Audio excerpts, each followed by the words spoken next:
Road alignment మారాలంటే ఈ ప్రభుత్వమే మారాలేమో అంటూ సెన్సేషనల్ కామెంట్స్ చేశారు సార్ మునుగోడు ఎమ్మెల్యే కోమటిరెడ్డి రాజగోపాల్ రెడ్డి. మంత్రి పదవి నాకు లెక్క కాదు, తెలంగాణ ప్రయోజనాలే నాకు ముఖ్యం అంటూనే కాంగ్రెస్ ప్రభుత్వం మీద కాంగ్రెస్ సభ్యుడే ఎందుకు ఇంతలా విమర్శలు చేస్తూ ఉన్నట్టు? ఇప్పుడు మంత్రి పదవి కావాలి అంటే వాళ్ళు ఇవ్వడం లేదు, అప్పుడు ఏమనాలి? మంత్రి పదవి ముఖ్యం కాదని అనాలి తప్ప నాకు ఇస్తలేరు అని అన్నాడు కదా ఆల్రెడీ. నాకు ఇస్తలేరు, నాకు ఎందుకు ఇవ్వరు అని. వాస్తవంగా రాజగోపాల్ రెడ్డికి హామీ కూడా కాంగ్రెస్ హైకమాండ్ ఇచ్చింది, అది నిజమే. అది ఇతరులు కూడా ధృవీకరిస్తున్నారు కూడా. కాంగ్రెస్లోని ఇతర నాయకులు కూడా రాజగోపాల్ రెడ్డి సొంత క్లెయిమే కాదు, ఇతరులు కూడా ధృవీకరిస్తున్నారు కూడా. సో అందువల్ల ఆ రోజుల్లో రాజగోపాల్ రెడ్డి బీజేపీ నుంచి కాంగ్రెస్కు రావడం కాంగ్రెస్కు పెద్ద బెనిఫిట్ అయిన మాట కూడా నిజం. సో దానివల్లనే కాంగ్రెస్ అధికారంలోకి వచ్చింది అని రాజగోపాల్ రెడ్డి క్లెయిమ్ చేసుకోవచ్చు. కానీ కాంగ్రెస్ పార్టీ అధికారంలోకి రావడానికి ఒక సింగిల్ లీడరో సింగిల్ ఈవెంటో కంట్రిబ్యూట్ చేయదు. కాంగ్రెస్ పార్టీ అధికారంలోకి రావడానికి ఏమైనా అత్యధికంగా కంట్రిబ్యూట్ చేసిన వాళ్ళలో కేసీఆర్ ముందుంటాడు.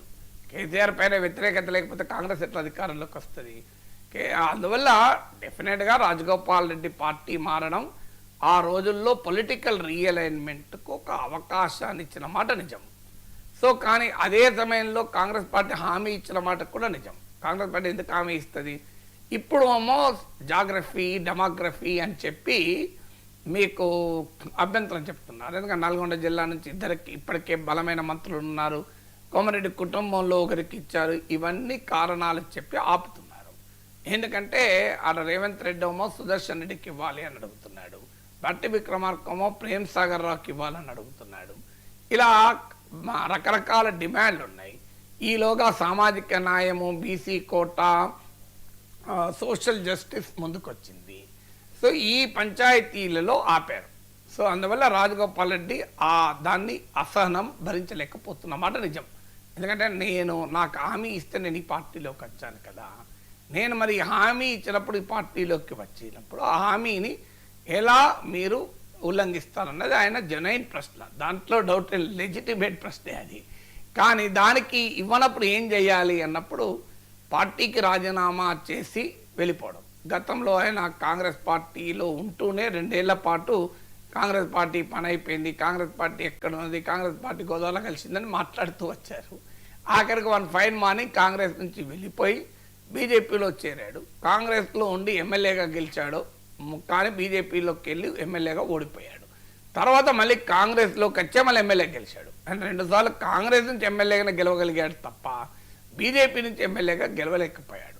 అందువల్ల ఇప్పుడైనా మళ్ళీ కాంగ్రెస్ నుంచి వెళ్ళిపోయి మళ్ళీ ఉప ఎన్నికలకు గనక వెళితే మళ్ళీ పరిస్థితి ఎలా ఉంటుందో తెలియదు. ఆల్రెడీ అనుభవం ఒకటి ఉంది. బీజేపీలో చేరి అమిత్ షానే దిగివచ్చి మునుగోడులో ఆయన కండువా కప్పి పార్టీలో చేర్చుకొని రఘునందన్ రావు భాషలో చెప్పాలంటే బీజేపీ 100 కోట్లు ఖర్చు పెట్టింది. అమిత్ షా కూడా వచ్చాడు. ఇది రఘునందన్ రావే మునుగోడుకు దుబ్బాకకు మధ్య ఇచ్చిన కంపారిజన్, నేను చెప్పింది కాదు. ఆయన బీజేపీ పార్లమెంట్ సభ్యుడు. నా దుబ్బాక ఎన్నికలకు అమిత్ షా రాలేదు, మునుగోడుకు అమిత్ షా వెళ్ళాడు, అయినా నేను గెలిచాను, మునుగోడులో ఓడిపోయారు అని. మా పార్టీ అక్కడ 100 కోట్లు ఖర్చు పెట్టింది అని రఘునందన్ రావే చెప్పాడు. ఇది ఇక అంతకన్నా వేరే వాళ్ళ వ్యాలిడేషన్ అవసరం లేదు.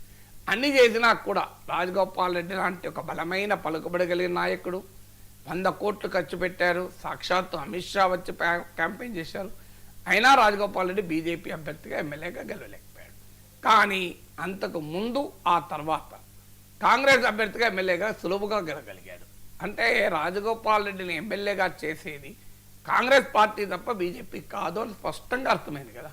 ఇది అర్థమైన తర్వాత ఇప్పుడు ఆయన కాంగ్రెస్కు రాజీనామా చేసి ఏం చేయగలడు? కాంగ్రెస్కు రాజీనామా చేస్తే నష్టం జరిగే అవకాశం ఎక్కువగా ఉంటుంది, ఆయనకు వ్యక్తిగతంగా రాజకీయంగా కూడా అని చెప్పి కాంగ్రెస్లో కామ్గా ఉండిపోగలడా?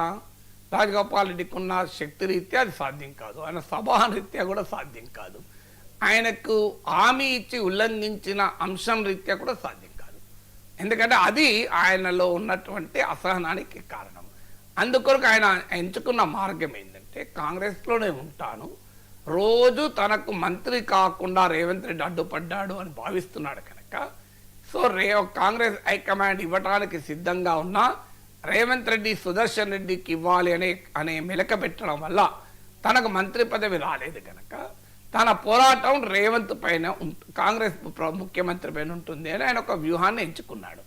ఎంచుకొని అవకాశం వచ్చిన ప్రతి సందర్భంలోనూ విమర్శిస్తున్నాడు. ఇదంటే ప్రజల ఇష్యూ, నేను తెలంగాణ ప్రజల కొరకు నిలబడ్డాను, రైతుల కొరకు నిలబడ్డాను, తెలంగాణ వాళ్ళ ప్రయోజనాల కొరకు నా పార్టీ నేను ధిక్కరిస్తా అనొచ్చు. ఇదే కాదు కదా, రేవంత్ రెడ్డి ఎక్కడో నేనే 10 ఏళ్ళు సీఎం అంటే కూడా రియాక్ట్ అయ్యారు కదా. మీరు రేవంత్ రెడ్డి ఏమైనా మాట్లాడనియండి, ఫస్ట్ రియాక్ట్ అయ్యేది బీఆర్ఎస్ కాదు, ఫస్ట్ రియాక్ట్ అయ్యేది రాజగోపాల్ రెడ్డి. సో అందువల్ల ఇది ప్రజల ఇష్యూలో కొన్నిసార్లు నాయకులు ప్రజల నుంచి ఒత్తిడి వస్తుంది కనుక తమ పార్టీ అయినా తమ ప్రభుత్వమైనా కూడా ధిక్కార స్వరాన్ని వినిపిస్తారు. ఎందుకంటే అనివార్యం వాళ్ళకి, ఎందుకంటే ప్రజలతో ఉండాలి కదా రేపు. సో అందువల్ల తమ ప్రభుత్వమైన ధిక్కార స్వరం వినిపించక తప్పదు. ఇప్పుడు ఆ పరిస్థితి కూడా కాదు. రేవంత్ రెడ్డి రాజకీయ వ్యాఖ్యలపై కూడా రేవంత్ రెడ్డి ప్రత్యర్థులను ఉద్దేశించి మాట్లాడిన సందర్భంలో కూడా రాజగోపాల్ రెడ్డి రియాక్ట్ అవుతున్నాడు కదా. సో అందువల్ల ఆయన ఇలాగే రియాక్ట్ అవుతూ ఉంటాడు. పోనీ ఇలా రియాక్ట్ అయితే కాంగ్రెస్ పార్టీ ఏమైనా చర్య తీసుకుంటుందన్న అనుమానం ఉందా ఆయనకు? ఆ అనుమానం కూడా లేదు. ఎందుకంటే ఆయన గత అనుభవం కూడా ఉంది. ఆయన కాంగ్రెస్ నుంచి రాజీనామా చేసి బీజేపీలో చేరక ముందు 2 ఏళ్లకు పైగా ఆయన ఇదే రకమైన కాంగ్రెస్లో ఒక అసమ్మతి స్వరాన్ని వినిపిస్తూనే వచ్చాడు. కాంగ్రెస్ పార్టీ ఆయన పైన చర్య తీసుకునే సాహసం చేయలేదు. సో ఇప్పుడు కూడా చర్య తీసుకునే సాహసం చేయదు. ఇప్పుడు కాంగ్రెస్ పార్టీ అధికారంలో ఉంది, తనకున్న ఒక బలమైన ఎమ్మెల్యేలు ఎందుకు కోల్పోతుంది? అందువల్ల తనకున్న శక్తి ద్వారా వల్ల కాంగ్రెస్ పార్టీ తన పైన యాక్షన్ తీసుకుంది. ఒకవేళ తీసుకున్నా కూడా నష్టం లేదు. ఎందుకంటే సస్పెండ్ ఎక్స్పెల్ చేస్తే ఎమ్మెల్యేగా సభ్యత్వం పోదు. మునుగోలులో మరో ఉప ఎన్నిక పరాభవాన్ని రాజగోపాల్ రెడ్డి ఎదురు చూసే ప్రమాదం ఉండదు. అందువల్ల is very clear in his approach. నాకు మంత్రి పదవి ఇస్తావా లేదా, ఇవ్వకపోతే ఇలాగే నేను విమర్శిస్తూ ఉంటాను. ఏం లేదు, నన్ను సస్పెండ్ చేయలేరు, నన్ను ఉంచుకోలేరు. అందువల్ల సో అంతర్గతంగానే ఇలాగే ఉంటాను అనేది రాజగోపాల్ రెడ్డి వ్యూహం లాగా కనబడుతుంది. కాంగ్రెస్ పార్టీ ఎంతకాలం ఓపిక పడుతుంది అనేది ఇప్పుడు చూడాలి. Thank you so much sir. చాలా అంశాలకు సంబంధించి చాలా డీటెయిల్డ్గా విశ్లేషణ అందించినందుకు. ఇది వాళ్ళ నమస్తే నాగేశ్వర్. మళ్ళీ రేపు కలుద్దాం. చూస్తూనే ఉండండి 9090.